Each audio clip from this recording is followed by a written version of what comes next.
Welcome to Luca is a Billionaire, where the only thing I invest in is your answers. You start by assembling the essentials quickly. Install Python 3. 8+, create a virtual environment and add NumPy, Pandas, scikit-learn. Once done, focus on core math, basic statistics, and linear algebra, because models rely on those concepts. Then pick a tiny, concrete project with one dataset and a measurable goal like accuracy or RMSE. This gives you direction. Make sure to version control your work and document assumptions, since clear scope prevents scope creep and lets you iterate from day one. You now move into the meat. Clean and explore the data. Check missing values, types, distributions, and outliers, because understanding data shapes every decision.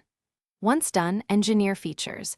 Encode categoricals, scale numericals, and create 1 to 3 informative features to boost signal. Then run a model loop.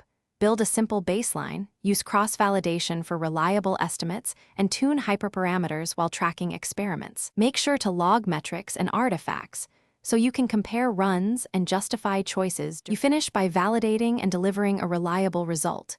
Evaluate with your chosen metric, then analyze errors by segment and edge cases to understand weaknesses. Once done, package the model with the preprocessing pipeline, provide an inference function, and add basic unit tests to catch regressions. For delivery, choose a lightweight deploy, notebook demo, Flask or Fast API endpoint, or a scheduled batch job, and monitor one key metric after launch. Troubleshooting tip: if performance drops, check data drift first, input distribution.